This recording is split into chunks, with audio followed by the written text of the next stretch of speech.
1949 تک دسمبر کی 22 اور تک یہ جو ہے مسجد رہی اور یہاں پر مسلمان عبادت کرتے رہے۔ 1528 کے بعد کئی سو سالوں تک وہاں کوئی مسئلہ پیش نہیں آیا۔ اصل میں 1857 کی جنگ میں جب انگریزوں نے دیکھا کہ جب ہندوستان میں ہندو اور مسلمان جب ایک ہو جائے تو ان کا کنٹرول کرنا بہت مشکل ہو جائے گا، اور اس کا اگر ہم دیکھیں کہ 1857 کی جنگ کی قیادت کس نے کی تھی؟ بہادر یار جنگ نے کی تھی۔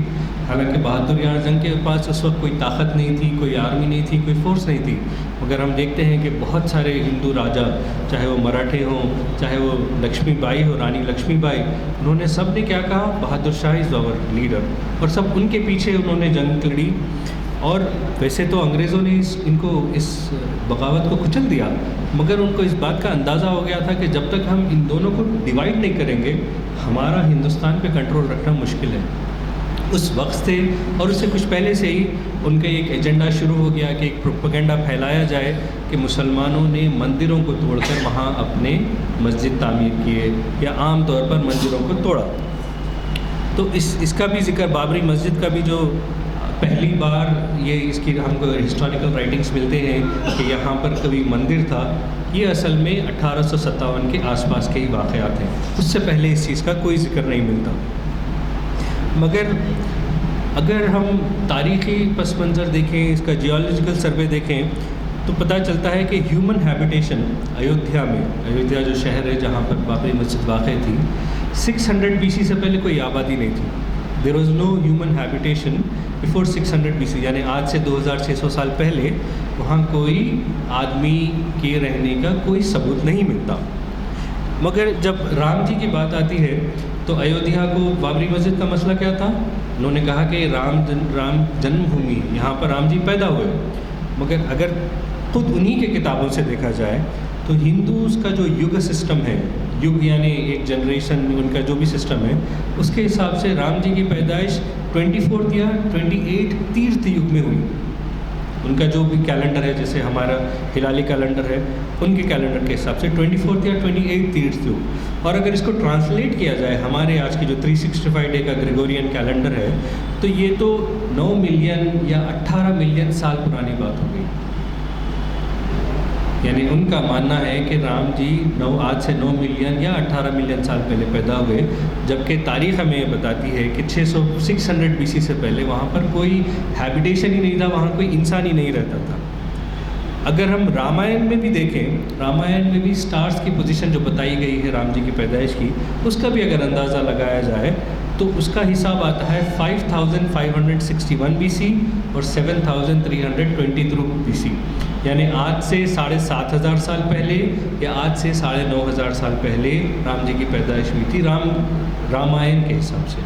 اب یہ بھی جو ہے یہ بھی کلیم اس حقیقت کے سامنے فیل ہوتا ہے کہ 600 BC سے پہلے وہاں کوئی ہیومن ہیبیٹیشن تھا ہی نہیں۔ اس کے علاوہ اگر ایک کامن سینس کا استعمال کیا جائے تو بابر کے دور میں بابری مسجد بنائی گئی، اکبر کے دور میں رام چرتر مانس لکھی گئی۔ رام چرتر مانس کے لکھنے والے کون تھے؟ یہ رام جی کے بہت بڑے بھکت تھے، مگر اس میں کوئی ذکر نہیں آتا کہ بابری مسجد کو رام مندر کو توڑ کر بابری مسجد بنائی گئی۔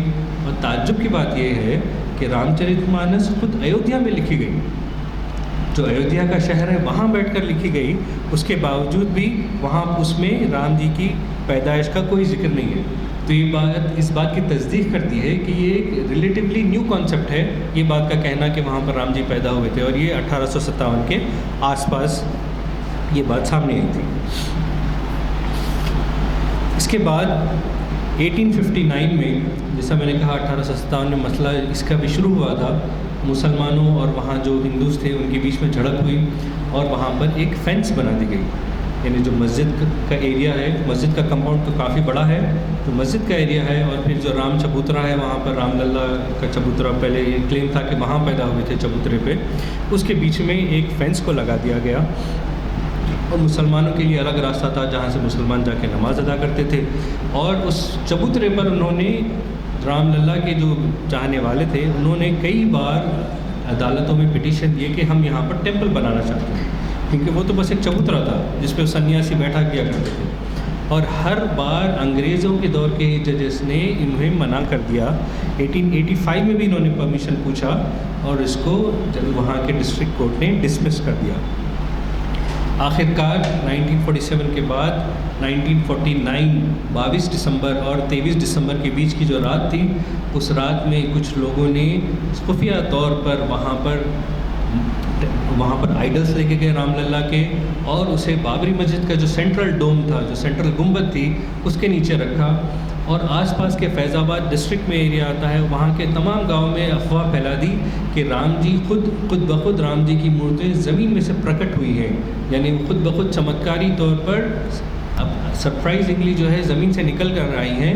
اور یہ اس بات کی تصدیق کرتی ہیں کہ یہ بابری مسجد کی جو گنبد ہے یہ رام جی کی پیدائش کی جگہ ہے. اب تک بابری مسجد کی گنبد پر کوئی کلیم نہیں تھا. کلیم تھا تو مسجد کے باہر کا جو رام چبوترا تھا اس پر کلیم تھا کہ یہاں پیدائش ہوئی ہے اور وہ وہاں مندر بنانا چاہتے تھے. مگر 1949 کے اس واقعے کے بعد یہ بات عام ہو گئی کہ یہاں پر رام جی پیدا ہوئے تھے، اور یہ مندر کے اور یہ مسجد کی گنبد کے جو نیچے کا ایریا ہے وہاں وہ پیدا ہوئے. اور اس بات کی تصدیق وہاں کے کلکٹر نے بھی کی. خود نرسمہا راؤ جو اس وقت پرائم منسٹر تھے اور جو خود چاہتے تھے کہ وہاں پر ایک رام مندر تعمیر کی جائے، انہوں نے جب اپنی کتاب لکھی، انہوں نے خود لکھا کہ یہ رام کے جو بھکت تھے انہوں نے سریو ندی کا پانی تھوڑا لیا اور کچھ ٹیمپلز لیے اور کچھ آئیڈلز لیے، مورتیاں لی، اور وہ بابری مسجد کی دیوار پھلانگ کر وہ اندر گئے 22 اور 23 دسمبر کے بیچ کی رات کو، اور وہاں پر انہوں نے مورتیوں کا رکھا. اور اگر آپ ججمنٹ بھی دیکھیں، جتنے بھی ججمنٹس آئے ہیں آج تک بابری مسجد کے تعلق سے، ان تمام ججز میں اس بات کی مانا گیا ہے کہ مورتیاں خود سے پرکٹ نہیں ہوئی تھی. It was a wrong act. یہ جو ہے لوگوں نے شر کے طور پر لے جا کر وہاں رکھی تھی. 22 دسمبر کی اس رات کے بعد وہاں ہزاروں لوگوں کا ہجوم جمع ہو گیا، جس کو کنٹرول کرنا بہت مشکل تھا. اور اس کے علاوہ اس وقت وہاں کے جو ڈسٹرکٹ کلکٹر تھے کے نائر، انہوں نے اس بات کی اجازت نہیں دی کہ ان مورتیوں کو وہاں سے نکالا جائے. اگر مورتیوں کو گرما گرمی میں ہی وہاں سے نکال دیا جاتا اور رفع دفع کر دیا جاتا تو معاملہ شاید وہیں ختم ہو جاتا. مگر یہ بھگوا ذہن رکھنے والے شاید کے نائر صاحب تھے، انہوں نے اس کی اجازت نہیں دی. بار بار ان کو منسٹرز کے لیٹرز آئے، پرائم منسٹر تک، نہرو تک کا بھی ان کو لیٹر آیا کہ کچھ کرو اس کے تعلق سے. انہوں نے اپنے ہاتھ اٹھا دیے اور کہہ دیا کہ nothing is in my control, آئی کی ناٹ ڈو اینی تھنگ. اصل میں وہ کرنا نہیں چاہتے تھے. اگر وہ کر دیتے تو شاید یہ مسئلہ وہیں ختم ہو جاتا تھا. 1949 22 دسمبر کے بعد وہاں نماز کی تو اجازت نہیں تھی، کیونکہ کمپاؤنڈ کو پورا تالا لگا دیا گیا. اور اس کے بعد سے لے کر 1984 میں سنگھ پریوار نے کمیٹی بنائی. اس وقت بابری مسجد سنگھ کا کوئی بھی ایجنڈا نہیں تھا. RSS ہو چاہے وشو ہندو پریشد ہو، یہ جو اب تک لڑنے والے تھے، یہ تو رام للہ جو کمیٹی ہے وہاں پہ یا اور جو دوسری کمیونٹیز ہیں ایودھیا میں، ان کا مسئلہ تھا اور یہ ایک لوکل مسئلہ تھا. مگر 84 میں جب ان جماعتوں نے دیکھا کہ ان کو کوئی ایجنڈا چاہیے جو ان کو پولیٹیکلی اوپر لے کر جائے، تب انہوں نے 84 میں اس کو اپنے ایجنڈے میں شامل کیا کہ ہم رام جنم بھومی پہ رام جی کی ایک مندر بنائیں گے. اور پھر 1986 میں راجیو گاندھی کے دور حکومت میں ان تالوں کو کھولا گیا. یعنی 1949 سے 86 تک یہ تالے تھے، یہاں کوئی چیز کی اجازت نہیں تھی. مگر 86 میں شاید راجیو گاندھی چاہتے تھے کہ ہندو ووٹ ان کے پاس پھر سے واپس آ جائے. اسی وقت جو ہے بلخیس بانو کا واقعہ ہوا تھا، اور شاید بہت سارے یہاں کے ہندوز ان کے خلاف ہو گئے تھے کہ مسلمانوں کا ساتھ دے رہے ہیں. تو پھر سے ان کا فیور پانے کے لیے انہوں نے اس کی گیٹوں کا تالا کھلوایا اور وہاں پر شیلا نیاز کی اجازت دی. 86 تک وہاں شیلا نیاز نہیں ہوتا تھا. مگر تاریخ گواہ ہے 1986 کے بعد جو الیکشنز ہوئے اس میں راجیو گاندھی کو بہت بری ہار ہوئی، اور پھر بی پی سنگھ کی سرکار آئی اور اس کا انہیں کوئی فائدہ نہیں ہوا. 86 کے بعد وہاں شیلا نیاز شروع ہوا، اور لوگ جو ہے ایک سنگھ پریوار کا ایجنڈا بھی تھا. اور پھر 1990 میں اڈوانی نے رتھ یاترا جو نکالی تھی اس کی تعمیر کے لیے. اس وجہ سے لوگوں میں جو ہے اس چیز کا آکروش بڑھتا گیا کہ یہاں پر ایک رام مندر بنائی جائے. جھوٹے جھوٹے پروپیگنڈے پھیلائے گئے. جس تاریخ کا میں نے آپ سے پہلے ذکر کیا کہ مسلمانوں نے ایک یہ جو جھوٹی یہ پروپیگنڈا پھیلاتے ہیں کہ مسلمانوں نے مندروں کو توڑا, اس بات کو اور پھیلایا گیا اور اس کو ہوا دی گئی اور لوگوں کو اس کی طرف اور راغب کیا گیا کہ بھئی تم رام مندر میں تم کار سیوک بنو, اس کے لیے تم کام کرو. اور 1990 میں جو رتھ یاترا نکلی اس میں آپ سب لوگ واقف ہوں گے کہ بہت فسادات ہوئے, بہت سارے لوگوں کی جانیں گئیں, اڈوانی کو اریسٹ کیا گیا, مگر پھر سے ان کو چھوڑنے کے بعد یہ سلسلہ جاری رہا. اور 1992 میں کار سیوکوں کا ایک بہت بڑا اجلاس انہوں نے دسمبر میں رکھا ایودھیا پر. کلیان سنگھ کی حکومت تھی اسٹیٹ گورنمنٹ میں, نرسمہا راؤ سینٹر میں تھے, اور بار بار بولنے کے باوجود بھی کلیان سنگھ نے اس بات کا دعویٰ کیا کہ situation is in my control, nothing is going to happen, میں کچھ ہونے نہیں دوں گا یہاں پر کوئی. کیونکہ ایسا لگ رہا تھا جب 1,50,000 کار سیوک وہاں جمع ہو گئے تھے تو ہر طرف سے پورے ملک کے ہر کونے سے یہ بات آ رہی تھی کہ شاید کوئی بڑی بات ہو, اور اس کا اندیشہ تھا پہلے سے بھی, مگر انہوں نے اس کے لیے کچھ نہیں کیا. اس وقت کے جو لیڈرز تھے بی جے پی کے اور بی ایچ پی کے, وہ ایک ان کو موٹیویٹ کر رہے تھے کہ بھئی یہاں پر کچھ کرنا ہے. اٹل بہاری واجپئی کی ایک اسپیچ آج بھی یوٹیوب پر ہے جس میں انہوں نے کہا تھا کہ یہ نوکیلے پتھروں کو ہمیں ہٹانا پڑے گا تاکہ ہم آرام سے بیٹھ سکیں. اور یہ 6 دسمبر سے پہلے ایک دن یعنی 5 دسمبر کا واقعہ ہے. اور 1992 6 دسمبر کو کار سیوکوں نے مل کر بہادری مسجد پر چڑھائی کی اور بابری مسجد کو شہید کر دیا. اس کے بعد مسئلہ چلتا رہا, کورٹوں میں کیسز چلتے رہے. الہ آباد ہائی کورٹ کا ڈیسیشن آیا 2010 میں, جنہوں نے اس کے 3 حصے کر دیے اس زمین کے. ایک حصہ مسلم فریق کو دیا اور 2 حصے رام للہ اور دوسری پارٹیز کو دے دیے, مگر کسی بھی پارٹی نے اس کو ایکسیپٹ نہیں کیا. پھر یہ سپریم کورٹ گیا اور نومبر 2019 میں سپریم کورٹ کا بھی فیصلہ آیا جس نے مسجد کی تمام زمین کو رام للہ کے حق میں دے دیا. ظاہر سی بات ہے کہ ایسا کوئی ہسٹوریکل ایویڈنس نہیں ملتا, ایسا کوئی آرکیولوجیکل ایویڈنس نہیں ملتا جس سے بات ثابت ہو کہ وہاں پہلے کوئی مندر تھا یا کوئی اور عمارت تھی یا کسی مندر کو توڑ کر وہاں مسجد کی تعمیر کی گئی تھی. اور یہ بات سپریم کورٹ کے ججمنٹ نے واضح کر دی. ججمنٹ میں انہوں نے کہا گیا کہ no temple was demolished to construct the mosque, کوئی مندر توڑی نہیں گئی تھی مسجد کو بنانے کے لیے. یہ ججمنٹ میں لکھا ہوا ہے. اور ججمنٹ نے ایکسیپٹ کیا act of placing idols on the night of 1949 میں جو مورتیاں وہاں رکھی گئی تھی اس کو بھی ججمنٹ نے اپنے انکلوڈ کیا گیا کہ وہاں پر وہ مورتیاں رکھی گئی تھی اور وہ غلط چیز تھی. اس کے علاوہ اگر واقعی یہ زمین جو ہے رام للہ کے حق میں تھی تو پھر مسلمانوں کو زمین کیوں دی؟ اس میں تو مسلمانوں کو بھی 5.5 ایکڑ جو ہے کوئی اور جگہ زمین دی گئی. اس کا مطلب یہ ہے کہ جو فیصلہ ہوا it was not based on facts, it was not based on rule of law, it was based on the religious beliefs of a particular section. یہ جو ڈیسیشن تھا یہ کوئی حق پر نہیں تھا, یہ کسی قانون کے حساب سے نہیں تھا, یہ ایک مذہب کے عقیدے کے ماننے والوں کا جو ان کا جو عقیدہ تھا کہ وہاں ایک مندر تھی, اسی عقیدے کی بنیاد پر یہ ڈیسیشن دیا گیا. اور ظاہر سی بات ہے بحیثیت مسلمان ہم اس کو قبول تو نہیں کر سکتے ہیں, اور اس بات کی ہمیشہ کوشش رکھیں گے, خواہش رکھیں گے کہ اس جگہ پھر سے ایک مسجد پھر سے وہاں پر بنائی جائے. اس کے علاوہ ایک دو اور باتیں آپ کے سامنے رکھوں اور اس کے بعد میں رخصت چاہوں گا. ہندوستان میں ایک قانون بنایا گیا 1991 میں, اس کا نام ہے places of worship act. Places of worship act کے تحت no person shall convert any place of worship of any religious domination, یعنی کوئی بھی انسان کو اس بات کا حق نہیں ہے کہ وہ کسی بھی مذہب کی ریلیجیس پلیس کو ایک ڈومینین سے دوسرے ڈومینین, یعنی اگر آپ ایک سیکٹ کو بلیو کرتے ہیں تو یعنی آپ ہندو ہی ہیں, آپ ایک گاڈ کو بلیو کرتے ہیں, اس گاڈ سے آپ دوسرے گاڈ کو آپ کنورٹ نہیں کر سکتے. نہ ہی آپ ہندو مذہب سے مسلمانوں کے مذہب کی کوئی عبادت گاہ کو اس میں تبدیل کر سکتے ہیں یا کسی اور مذہب سے کسی اور مذہب میں. اس بات کی پوری ویری کلیئرلی 1991 کا یہ ایکٹ ہے, اور اس ایکٹ کے تحت 1947 15 اگست کو کسی بھی جگہ کا جو اسٹیٹس تھا, یعنی کوئی بھی ایک جگہ ہے 15 اگست 1947 کو وہ مسجد تھی، تو اس کا اسٹیٹس کبھی تبدیل نہیں کیا جائے گا، اس اسٹیٹس کو ہمیشہ کے لیے صحیح سمجھا جائے گا۔ اب وہ 1946 میں اگر کسی نے وہاں کچھ اور تھا اور وہاں مسجد بنا دی، ایسا ہوتا نہیں، تنظیم سمجھانے کے لیے بتا رہا ہوں، 47 میں جو اس کا اسٹیٹس تھا اسی کو حق مانا جائے گا۔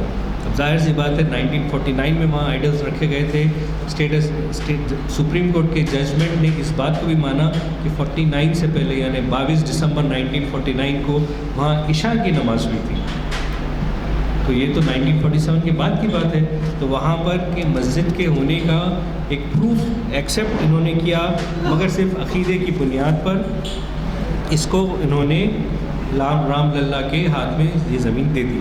اس کے علاوہ ہندوستان کے قانون میں سیکشن 295A آتا ہے، یہ ہمیں اس لیے جاننے کی ضرورت ہے کیونکہ بابری مسجد کا تو ایک سانحہ ہو گیا، آج کل بات کاشی کی جاتی ہے، متھرا کی جاتی ہے، اور اس کے علاوہ ایک لسٹ ہے جس میں 60,000 منادر کا ذکر آتا ہے، 60,000 مساجد کا ذکر آتا ہے۔ یہ VHP کے ذریعے بنائی گئی لسٹ ہے جو چاہتے ہیں کہ ایسی 60,000 مسلمانوں کی مساجد اور عبادت گاہیں اور درسگاہیں ہیں جو مندروں کو توڑ کر بنائی گئی اور انہیں ہمیں پھر سے واپس کنورٹ کرنا ہے۔ تو اس کو سمجھنے کے لیے سیکشن 295A جو ہے وہ کہتا ہے کہ whosoever with deliberate and malicious intention of outraging religious feelings of any class of citizen insults or attempts to insult the religion or the religious beliefs of that class shall be punished with imprisonment of either description for a term which may extend to 4 years or fine or both۔ اس کے مطابق یہ ایک naan bailable offence ہے، اس کی کوئی بیل نہیں ہے۔ اگر کوئی اس چیز کی کوشش کرتا ہے کہ وہ ایک مسجد کو توڑ کر وہاں مندر بنائے یا کوئی مندر کو توڑ کر وہاں مسجد بنائے یا کسی اور عبادت گاہ کی بے حرمتی کرے، تو سیکشن 295A از سم تھنگ جو ہمیں یاد رکھنا چاہیے، ہمارے ذہن میں رہنا چاہیے کہ اس کے تحت اس کو 4 سال کی سزا مل سکتی ہے، اور یہ ایک نان بیلیبل آفینس ہے، اس کو کوئی بیل نہیں مل سکتی۔ حضرات، یہ بڑا نازک مسئلہ ہے بابری مسجد کا اور دوسری عبادت گاہوں کا بھی جو ہندوستان میں آج ہم رہ رہے ہیں اور ہم محسوس کرتے ہیں، سنتے آتے ہیں۔ اس کے لیے ضروری ہے کہ ہم اپنی عبادت گاہوں کو آباد رکھیں۔ ہمیشہ جو ہے اکثر دیکھنے میں آتا ہے کہ فجر کی نماز میں لوگ نظر نہیں آتے، عشاء کی نماز میں لوگ نظر نہیں آتے، یا پھر عیدین میں جمعے میں ہی نظر آتے ہیں، اور ایسی کئی ویران مساجد اگر خود ہم شہر حیدرآباد میں دیکھیں تو ہم کو نظر میں آتی ہے۔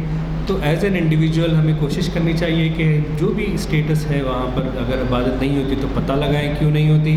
آپ گولکنڈہ جا کر دیکھیں کتنی مساجدیں بند پڑی ہوئی ہیں، نہ صرف قلعے کی مساجد، قلعے کے باہر بھی میں نے ایک مسجد دیکھی جہاں کوئی نماز نہیں پڑھتا آج۔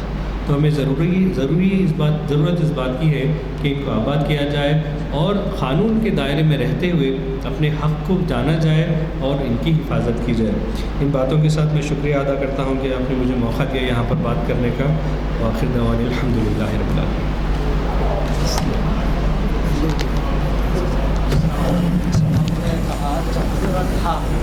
لیکن ریپریزنٹ کہیں نہیں ملتا کہ وہاں چپکرا تھا، پہلے کی اس میں نہیں ملتا، مگر جو 19 سینچری میں نہیں ملتا۔ اچھا، ماشاء اللہ آپ کا لیکچر بہت ہی معلوماتی تھا، الحمدللہ۔ یہ بھی ایک آرٹ ہے، اتنے کم وقت میں اہم طریقے سے بول دینا، اس سے اندازہ ہو رہا ہے کہ آپ کی قابلیت کیسی ہے۔ الحمدللہ آپ کا مطالعہ بہت اچھا رہا، اس کو یاد ہے۔ اور عنوان بھی بقول آپ کے دسمبر کا دیکھتے ہوئے پہلا ویک ہے، اس لیے آپ نے یہ عنوان دیا، بہت ضرورت تھی ماشاءاللہ۔ الحمدللہ۔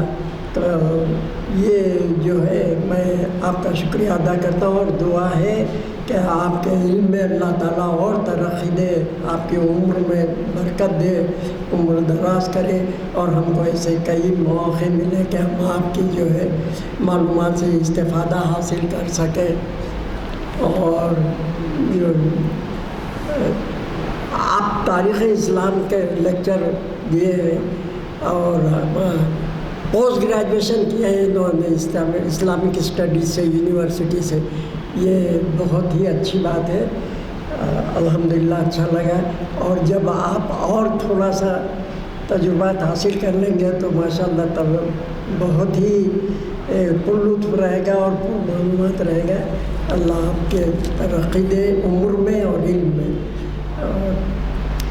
ٹھیک ہے، نماز کا بھی ٹائم ہو رہا ہے. بسم اللہ الرحمن الرحیم. الحمدللہ رب العالمین. اللہم صلی علی سیدنا محمد وعلی آل سیدنا محمد وبارک وسلم. ربنا آتنا فی الدنیا حسنۃ وفی الآخرۃ حسنۃ وقنا عذاب النار وادخلنا الجنۃ مع الابرار. یا عزیز یا غفار یا رب العالمین. رب اغفر وارحم وانت خیر الراحمین. اللہم ارحمہما کما ربیانی صغیرا. رب اغفر لی رب اغفر لی رب اغفر لی. یا الہ العالمین یا ارحم الراحمین. اے اللہ ہمارے والدین عزیز و قریب رشتہ دار سارے مومنین مومنات مسلمین مسلمات جو اس دنیا فانی سے گزر چکے ہیں، میرے مولا ان کے ساتھ رحم کا کرم کا معاملہ فرماتے ہوئے ان تمام کی خبروں کو جنت کا ایک باغ بنا دے. یا اللہ ہم سب جو بقید حیات ہیں انہیں توفیق دے، ہدایت دے، سچی توبہ کر لیں، توبۃ النصوح کروا لے جو آپ کے دربار میں قبول و منظور ہو جائے، اور ہدایت دے کے بقیہ زندگی حضور پاک نبی کریم صلی اللہ علیہ وسلم کی پیاری پیاری سنتوں پر عمل کرنے والا بنا دے. ہم تمام کا خاتمہ بالخیر فرما، آخر وقت میں ہماری بخشش فرما، مغفرت فرما، کلمہ طیبہ نصیب فرما. یا الہ العالمین یا رحم الراحمین. اے اللہ جو بچے تعلیم پا رہے ہیں انہیں نافع علم عطا فرما، اور امتحان میں انہیں امتیازی کامیابی عطا فرما. اے اللہ جو کوئی روزگار ہے، روزگار کی تلاش میں ہے، کاروبار کرنا چاہتے ہیں، میرے مولا انہیں حلال کاروبار سے جوڑ دے اور ان کی ملازمت کا انتظام فرما دے. یا الہ العالمین جو ملازمت کر رہے ہیں، کاروبار کر رہے ہیں، ان کی ملازمت میں کاروبار میں برکت والی ترقی عطا فرما. یا اللہ یا رحمان یا رحیم یا کریم. اے اللہ جن لڑکے لڑکیوں کی شادیاں ہونا ہے میرے مولا ان کی شادیوں کے اسباب بنا دے. میرے مولا بہتر سے بہتر رشتے فراہم فرما، مبارک بختاور رشتے لگا دے. اے اللہ یہ کام بغیر تیرے فضل و کرم کے ہرگز ہرگز کسی سے نہیں ہو سکتا. تو بہتر سے بہتر انتظام فرما دے. یا اللہ یا رحمان یا رحیم یا کریم. اے اللہ جتنے بیمار ہیں سارے مومنین مومنات مسلمین مسلمات ان تمام کو شفائے کاملہ عاجلہ مستعملہ عطا فرما. جو بھی علاج جو کر رہے ہیں میرے مولا وہ موضوع ہو نہ ہو لیکن اس کو ان کے حق میں جو ہے شفاعت کا اور صحت کا معاملہ فرما دے، اس میں ان کی شفا رکھ دے. یا الہ العالمین یا رحم الراحمین. جب خطۂ رحمی کیے ہوئے ہیں میرے مولا خطۂ رحمیوں کو میرے مولا ہدایت دے، توفیق دے، صلہ رحمی سے متبدل فرما دے. ہماری دعاؤں کو محض اپنے فضل و کرم اور حضور پاک نبی کریم صلی اللہ علیہ وسلم کے تصدق میں ان کے واسطے سے ہماری دعاؤں کو قبول و منظور فرما. والحمدللہ رب العالمین بحق لا الہ الا اللہ.